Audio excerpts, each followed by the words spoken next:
Assalamualaikum warahmatullahi wabarakatuh.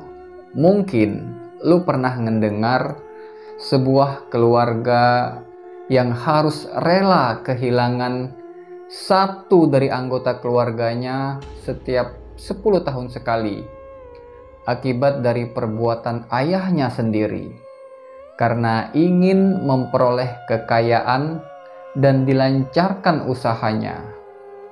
Dan benar saja, semua itu tercapai, tapi semua harta dan kekayaan yang dia dapat tadi nggak gratis, bro. Ada timbal baliknya, yaitu lu, keluarga lu, kebahagiaan lu hilang semua. Terus buat apa kalau begitu ya? Orang justru bekerja mengumpulkan harta, banyak duit, ya biar bahagia, biar senang-senang. Tapi ini malah sebaliknya. Ya udahlah. Kalau begitu, tanpa berlama-lama langsung saja kita masuk ke ceritanya. Namaku Nadia. Aku adalah anak bungsu dari 2 bersaudara. Aku memiliki kakak laki-laki yang jarak usianya lebih tua 4 tahun dariku.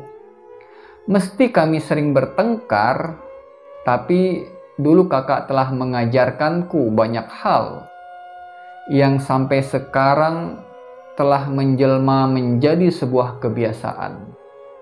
Ya misalnya menutup mata dan telinga ketika dia datang. Dan dia aku maksud di sini adalah makhluk bengis yang selalu meneror kami sejak kecil. Tubuhnya manusia, tapi kepalanya berwujud kambing dengan tanduk yang meruncing, dengan mata merah yang menyala dan telapak tangan besar lengkap dengan kuku-kuku hitam panjang, yang mana nampak lebih tajam dari pisau. Dan makhluk itu telah merenggut keutuhan keluarga kami dan selalu datang di setiap malam Selasa dan beberapa malam-malam lainnya. Dan kalau kalian bertanya, apakah makhluk itu sampai sekarang masih suka datang? Ya, dia nggak pernah absen menyiksa kami. Bahkan ketika menulis naskah ini pun, aku merasa diawasi oleh banyak mata-mata yang sama sekali nggak terlihat, tapi kerasa diperhatikan dari berbagai arah. Dan sebenarnya aku bingung dari mana harus mulai ceritanya. Jadi maaf kalau ceritanya agak sedikit melompat-lompat. Kami tinggal di salah satu kota besar di daerah Jawa Timur. Dulu keluargaku bisa dibilang keluarga yang sangat bahagia. Semuanya nyaris terasa sempurna. Memiliki 2 orang tua yang lembut, mengayomi, gak pernah kasar, dan seorang pejuang keluarga. Bapak dan ibuku adalah pedagang di pasar yang bermula dari toko kecil. Kemudian lambat laun merambat dan berkembang pesat sampai memiliki toko besar dan menjadi distributor sembako ke warung-warung yang menyebar sampai ke kota seberang. Dan perkembangan usaha keluargaku amat pesat. Dalam waktu yang terbilang relatif singkat. Wah, orang tuaku memang hebat. Setidaknya dulu aku pernah berpikir seperti itu. Kami tinggal di salah satu kawasan perumahan dan di antara rumah-rumah yang lain, hanya rumah kamilah satu-satunya yang paling sibuk. Karena nggak pernah berhenti untuk melakukan renovasi. Ada aja bagian-bagian rumah yang direnovasi, nggak ada habisnya. Sampai-sampai bentuknya nggak kakaruan. Terus berubah-ubah. Dan aku pun lupa tahun berapa nih persisnya rumah kami ini mulai dilakukan renovasi. Dan renovasi ini pun seingatku semuanya itu terjadi di awal tahun 2000-an lalu. Waktu itu aku masih kecil karena aku adalah kelahiran tahun 97. Dan semenjak ekonomi kami mulai membaik, bapak dan ibu justru jadi semakin sering bertengkar, terutama menjelang tidur. Bapak menjadi lebih temperamen, dan kami sekeluarga dilarang bersih-bersih di rumah. Kalau ada salah satu nih yang ketahuan ngepel sama bapak, pasti langsung dimarah. Dan di situ bapak langsung ngucap, "Mau mati kamu?" Itu terus yang diulang-ulang setiap kali kami membersihkan rumah. Dan akhirnya rumah kami nampak kotor sekali. Meskipun rumah kami terbilang besar, tapi lebih cocok disebut kandang dibandingkan rumah. Sehingga aku pun malu kalau setiap ada teman yang main ke rumah, jadi serba salah.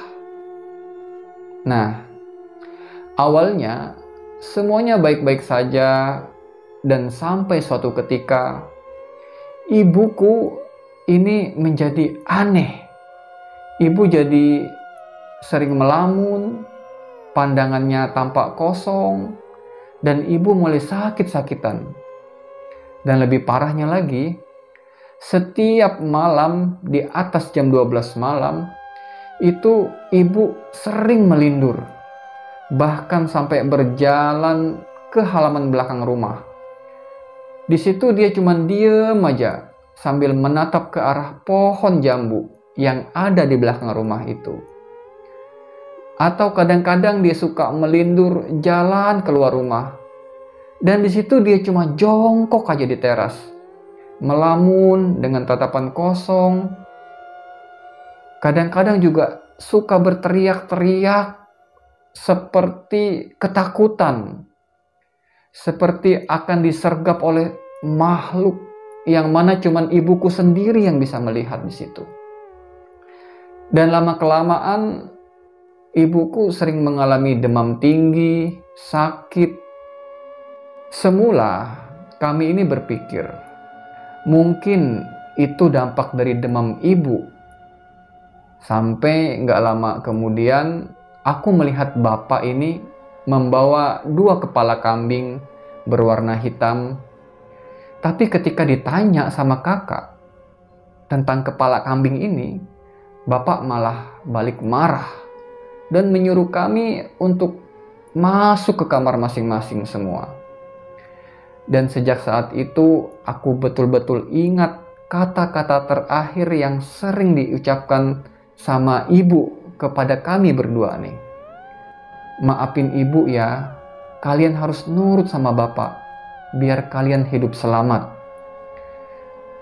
Ketika mengucapkan itu, sering ibu berucap sambil menangis. Akhirnya aku sama kakak pun ikut menangis. Dan semenjak itu, sakit ibu semakin parah. Dan sampailah suatu ketika kejadian yang paling mengerikan. Ketika kami tengah makan di ruang tengah, memang ruang tengah kami itu nggak ada sekat antara ruang makan dengan dapur.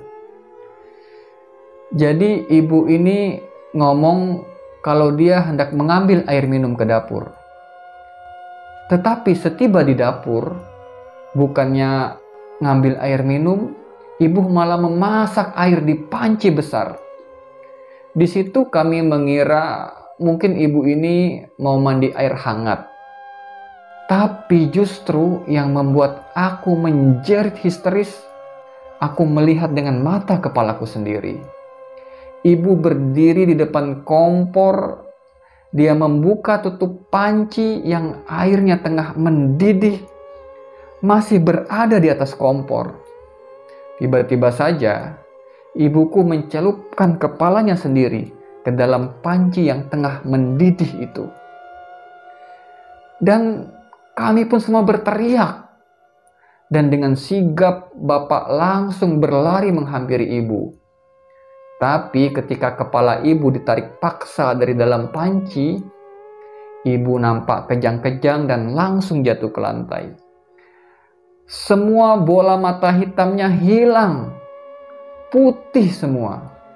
Dan di situ ibu meninggal seketika dengan cara yang sangat mengenaskan, persis di depan kami anak-anaknya. Dan peristiwa itu terjadi kurang lebih di tahun 2002 lalu.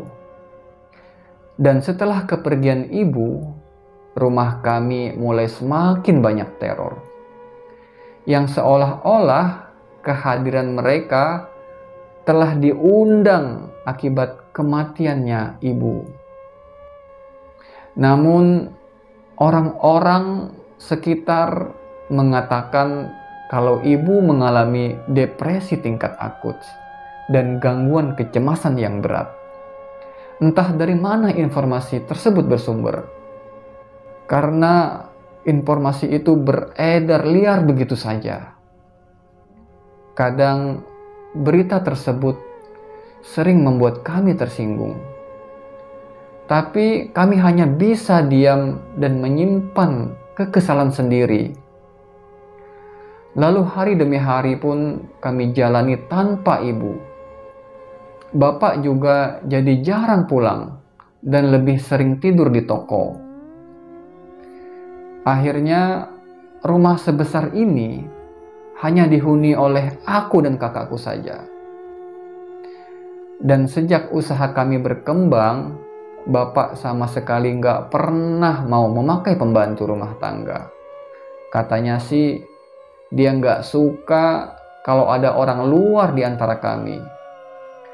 Dan alhasil ibulah yang mengurus semua pekerjaan rumah. Dan bersamaan dengan itu, ibu jugalah yang membantu usaha bapak di pasar.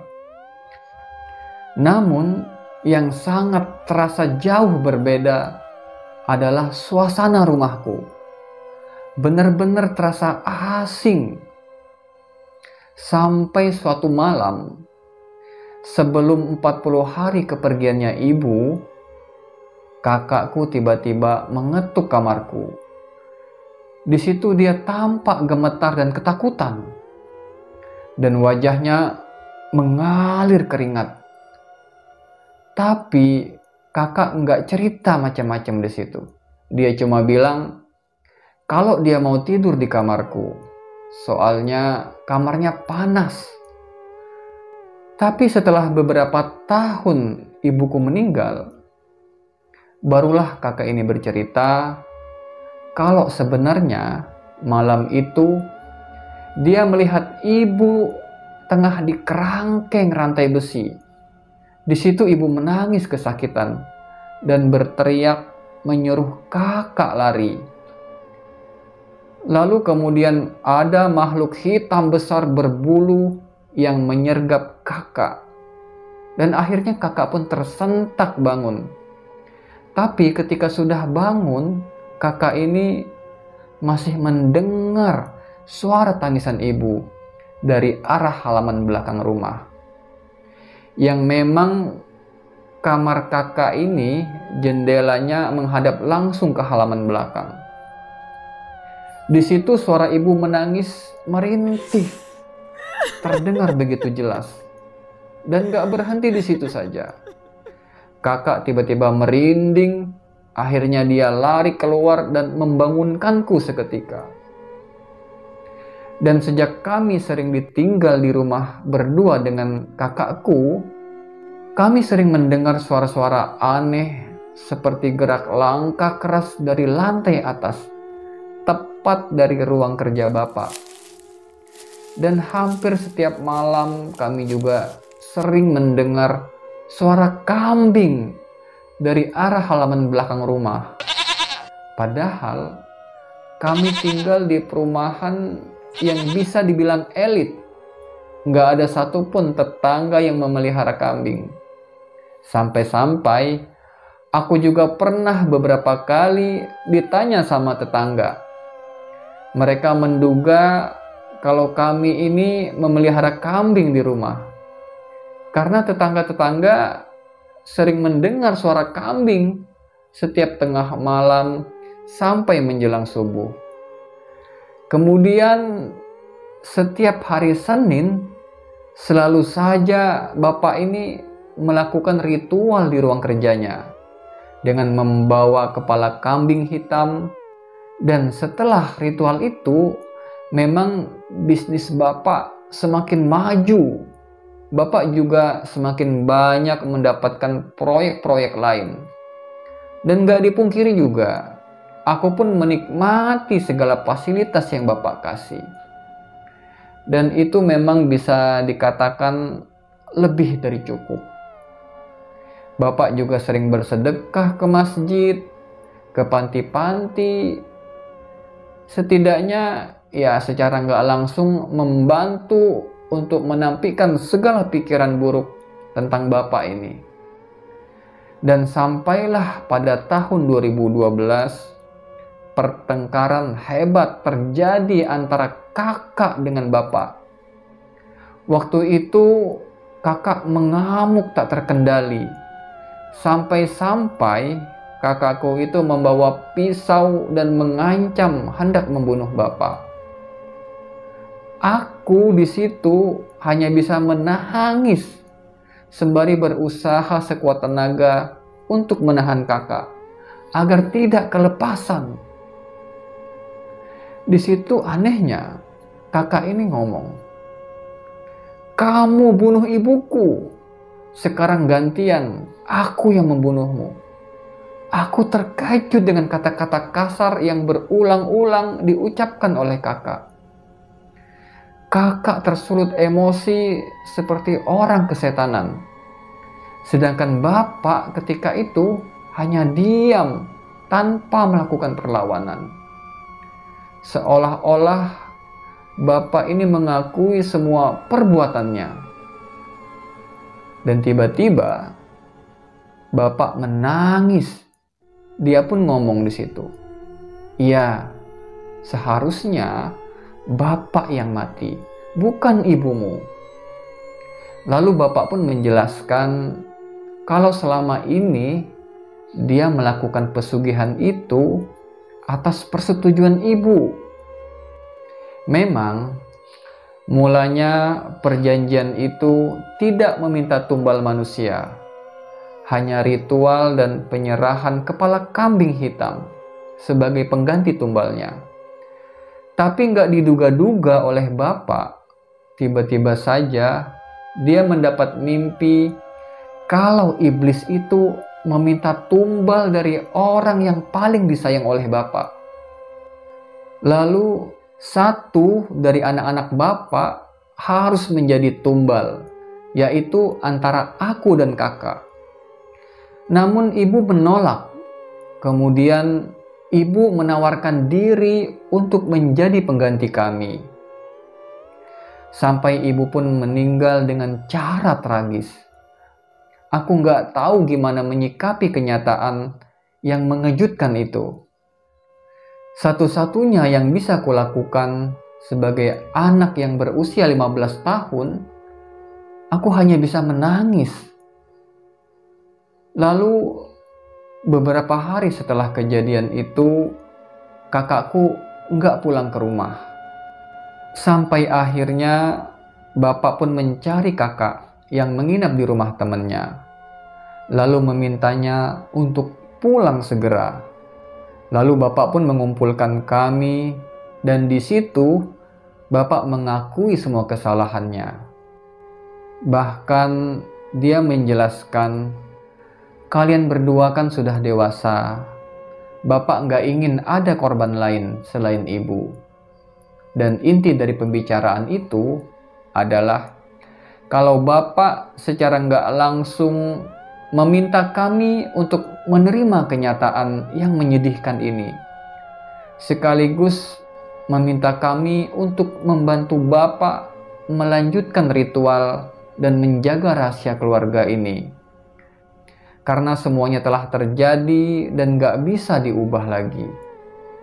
Dan mulai hari itu, kami bukan hanya sekedar tahu, melainkan juga ikut membantu Bapak setiap kali Bapak melakukan ritual renovasi rumah, termasuk menjaga rumah tetap kotor, dan dikalau Bapak selalu mengubur kepala kambing bekas penumbalannya di halaman belakang rumah. Di situ ingatanku langsung tertuju pada suara-suara kambing yang kami dan para tetangga dengar setiap malam hingga menjelang subuh. Dan semakin hari semakin banyak serangga, bahkan kalajengking yang gak tahu dari mana datangnya. Tapi sepertinya keluar dari sela-sela lantai. Dan setelah itu, Bapak langsung mengganti semua keramik dalam rumah. Sumpah, ini benar-benar rumah nggak nyaman banget. Rumah yang seharusnya menjadi tempat tenang, malah setiap hari rasanya selalu was-was sama hal-hal buruk yang akan menimpa kami. Dan benar saja, meskipun kami telah berusaha untuk memenuhi kemauan Bapak, tapi kekhawatiran itu tetap saja terjadi. Beberapa bulan setelah itu, masih di tahun yang sama, kakak meninggal secara mendadak. Dengan sekujur tubuh membiru dan mata mendelik ke atas, seperti orang yang habis tercekik. Dan ketika dibawa ke dokter, kakak masih kejang-kejang. Namun ketika menuju rumah sakit, nyawa kakak sudah tidak tertolong lagi. Dan menurut penjelasan dokter, kakak meninggal karena penyumbatan pembuluh darah yang kemudian berdampak pada paru-paru dan jantung. Tapi sepengetahuanku, kakak ini adalah orang yang paling jarang sakit di antara kami semua. Tentu ini sangat tidak masuk akal. Dan lagi-lagi, aku cuma bisa nangis hari itu. Aku benar-benar membenci Bapak. Tapi sehabis itu, aku justru mengalami banyak kejadian aneh dan teror yang membuatku sulit untuk tidur. Seolah-olah aku jadi bisa melihat makhluk-makhluk tak kasat mata. Gak lama setelah kematian kakak, dan untuk pertama kalinya, aku bertemu dengan makhluk berkepala kambing itu. Satu hal yang gak pernah aku bayangkan semasa hidup ini adalah ketika hidupku seperti udah gak ada batas lagi antara dunia manusia dengan dunia astral. Aku jadi bisa mendengar suara-suara aneh, tapi gak ada wujudnya. Terkadang aku bisa melihat sosoknya, tapi ketika makhluk itu hendak berbicara kepadaku, aku seperti gak bisa mendengar suaranya. Aku pun gak tahu kenapa semua itu bisa aku alami. Yang pasti, hidup tanpa batas dengan mereka itu benar-benar membuatku seperti orang gila. Gak bisa membedakan mana halusinasi dan mana realita. Aku pun sempat berpikir, apakah kejiwaanku terganggu? Lalu aku meminta sama Bapak untuk diantar ke psikolog. Namun hasilnya sama sekali gak ada perubahan. Yang ada malah semakin hari mereka semakin terus menggangguku. Sampai aku pun demam tinggi dan hampir 1 bulan aku tidak masuk sekolah. Aku merasa menjadi manusia paling aneh ketika melihat mereka yang orang lain gak bisa melihatnya. Dan itu benar-benar susah banget untuk bisa berpura-pura seperti orang normal. Dan satu persatu gangguan yang aku alami pun, kalau aku tulis semua di sini, tentu akan sangat panjang sekali. Jadi cukup aku tuliskan dengan hal-hal yang masih berhubungan dengan pesugihan ini. Setelah beberapa minggu kematian kakak, tengah malam sekitar jam 1, aku mendengar suara bapak tertawa dengan kencang, tepat dari arah tempat dia bekerja. Karena saking kerasnya, sampai membuat aku kebangun dan gak bisa tidur. Semula aku pun mencoba untuk bodoh amat dan terus melanjutkan tidur. Tapi suara itu semakin kencang dan ditambah lagi dengan suara orang berlari. Aku pun penasaran karena itu semua sangat mengganggu tidurku. Lalu aku pun keluar untuk memeriksa apa yang sedang bapak lakuin. Pas aku keluar kamar, langsung tercium bau dupa dan kemenyan yang sangat menyengat hidung. Ritual apa ini? Kok rame-rame pikirku? Lalu aku pun ngeberaniin diri untuk naik ke lantai atas. Ketika sampai di depan ruang kerja bapak, aku mendengar suara napas mendengus kasar. Dan temponya sangat cepat. Awalnya aku ragu-ragu di situ untuk membuka ruangan itu. Karena teringat dengan pesan bapak untuk jangan coba-coba masuk ke ruang kerja bapak tadi. Tapi suara itu semakin keras. Aku juga takut kalau terjadi apa-apa sama bapak. Lalu rasa penasaranku itu mengalahkan rasa takutku.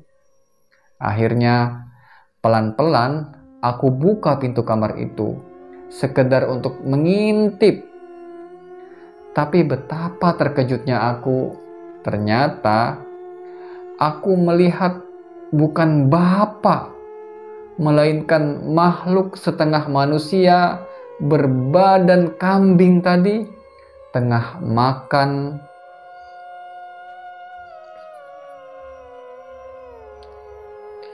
Terlihat sedang makan dengan lahap, seperti binatang buas yang tengah kelaparan. Dia duduk membelakangiku. Aku pun mencoba melihat apa yang dia makan. Dan tahu apa yang dia makan? Aku sampai hari ini gak akan percaya jika mengingat kejadian itu. Aku masih berharap itu adalah halusinasi. Tapi jelas dan nyata kalau makhluk itu lagi makan potongan-potongan tubuh yang gak lain itu adalah mayat kakakku sendiri. Aku pun shock di situ dan hendak berteriak. Tapi ketika aku hendak lari, badan ini rasanya kaku seperti patung dengan tubuh gemetar dan makhluk itu langsung menengok ke arahku. Matanya merah, melotot, tajam.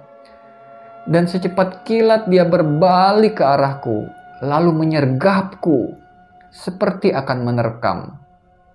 Dan seketika itu, pandanganku langsung gelap.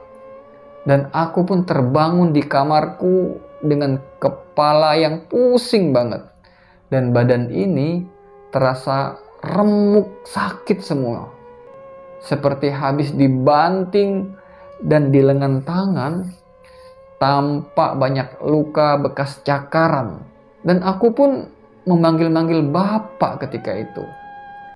Dan aku pingsan di depan ruang kerjanya. Mendengar omongan kata ruang kerja, seketika aku teringat kejadian yang kualami tadi malam. Yang bikin aku sampai pingsan dan aku langsung gemetaran. Aku pun nangis takut banget. Aku pun menceritakan semuanya sama bapak. Lalu bapak ngomong di situ, yang kamu lihat itu salah. Nggak mungkin. Kamu kan lihat sendiri. Bapak sendiri yang makamin jenazah kakak kamu. Jadi nggak mungkin. Bapak beranggapan kalau aku itu melindur ketika itu. Dan aku berharap yang Bapak bilang itu adalah benar. Tapi kalau aku benar-benar melindur dan hanya berhalusinasi, terus penyebab dari luka-luka di badanku ini dari mana asalnya? Aku pun selalu mual bila ingat dengan kejadian itu.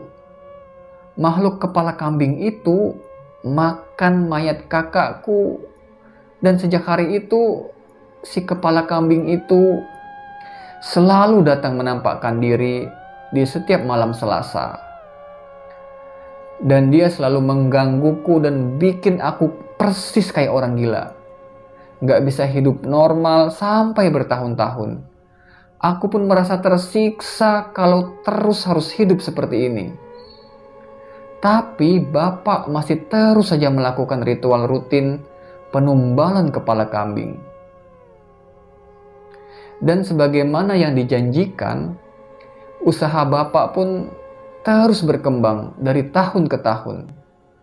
Tapi hidupku semakin terus tersiksa dan gak pernah lagi merasa senang. Aku merasa seperti diawasi dan was-was terhadap setiap kemungkinan terburuk yang mungkin saja akan terjadi setiap saat. Sampailah suatu ketika Bapak ini mengajakku untuk pergi ke suatu daerah di ujung Pulau Jawa. Di sana kami mengunjungi sebuah rumah semi permanen di satu desa yang berada dekat dengan alas mistis yang terkenal itu. Sumpah, jalan menuju desa itu serem banget. Aku melihat banyak penampakan dengan wujud-wujud aneh yang bikin aku lebih baik merem saja dibandingkan dengan membuka mata dan melihat yang begituan yang bikin perut mual.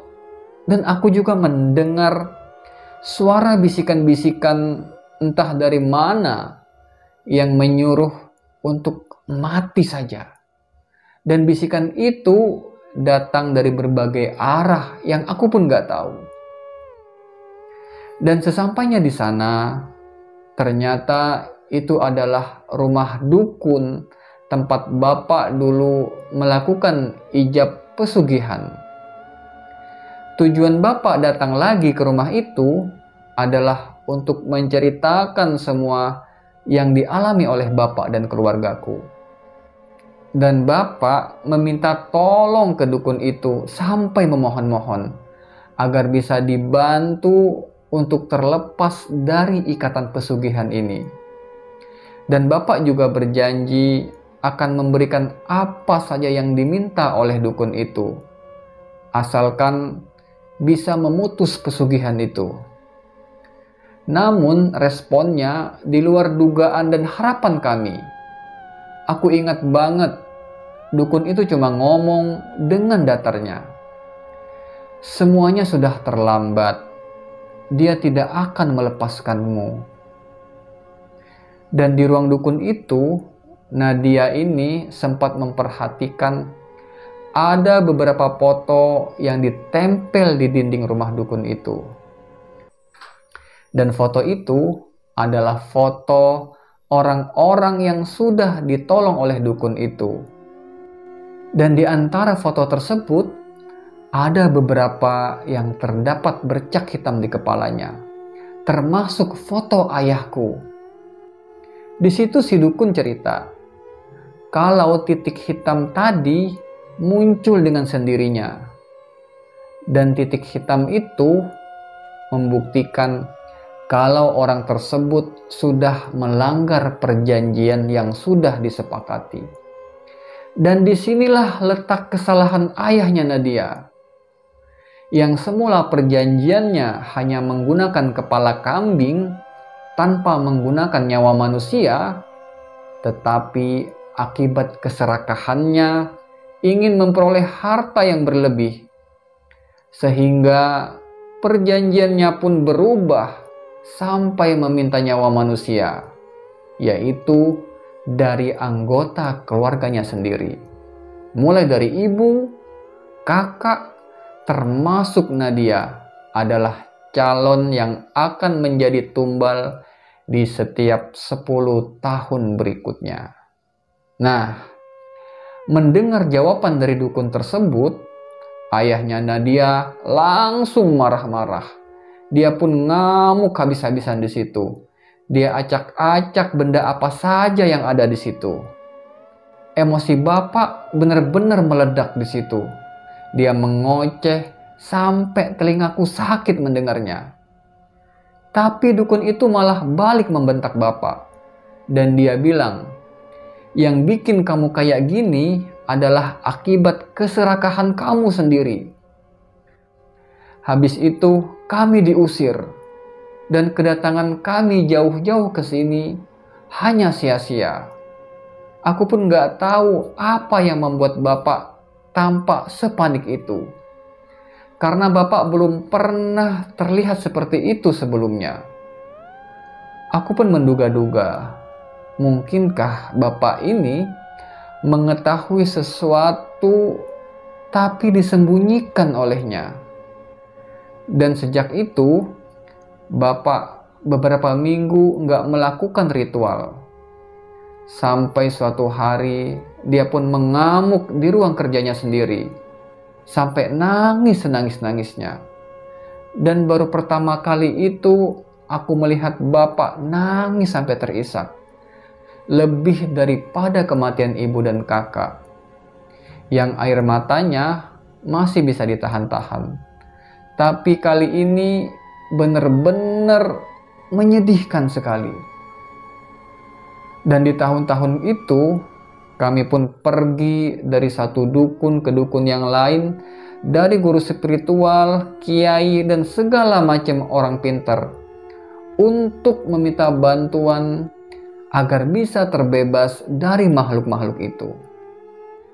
Tapi semuanya yang kami dapat malah sebaliknya. Menurut mereka, apa yang sudah Bapak lakukan dengan perjanjiannya sudah tidak bisa dirubah lagi.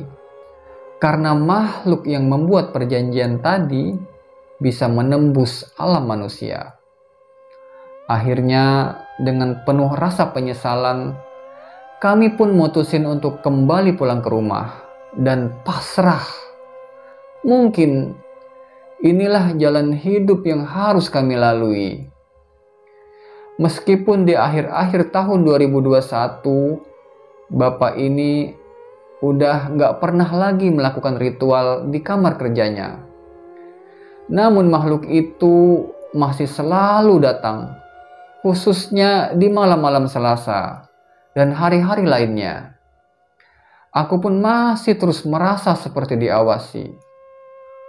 Dan tepat menjelang tahun 2022, setelah 10 tahun dari kematian kakakku, tahun 2012 lalu, pas jam 12 tengah malam, ketika Nadia masih bersama bapaknya di ruang tengah, di ruang makan, Nadia ini meminta kepada ayahnya agar ditinggal sendiri di meja makan.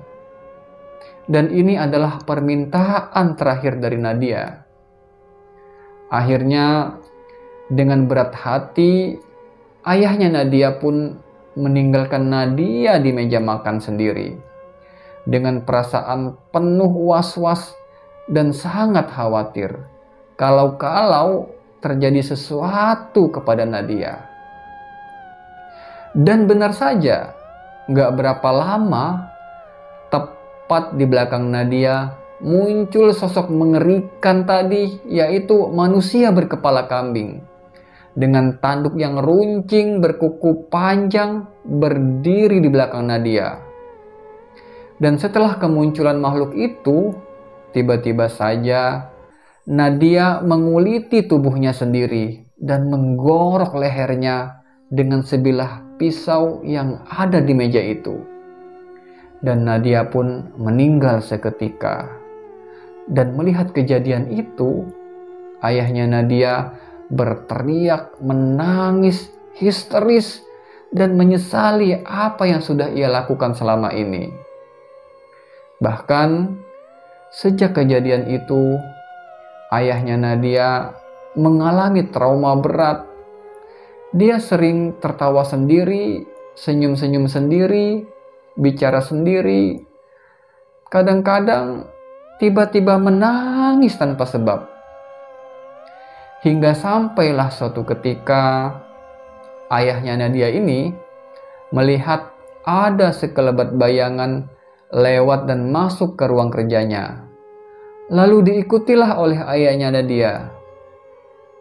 Sesampainya di dalam ruang kerja, ternyata dia melihat ibu, kakak, bahkan Nadia berdiri tepat di hadapan ayahnya dengan wujud badan manusia dan berkepala kambing. Akhirnya, di situ ayahnya Nadia pun ikut menjadi korban dari pesugihannya sendiri. Dan akhir kata tentang pesugihan ini, tidak ada pesugihan yang menjanjikan kebahagiaan. Tapi sebaliknya, pesugihan justru menjaminkan kehancuran. Oke Sobat Misteri, itu tadi kisahnya Nadia di mana keluarganya yang melakukan ritual pesugihan untuk memperoleh harta dengan cara yang instan. Mudah-mudahan kita bisa mengambil pelajaran dan sisi positif dari kisah tadi, agar selalu bersyukur dan menempuh cara-cara yang baik yang tidak bertentangan dengan agama, agar selalu diberikan kebahagiaan dan keselamatan. Terima kasih buat kalian yang sudah menyimak. Saya Andy Setia undur diri. Assalamualaikum warahmatullahi wabarakatuh.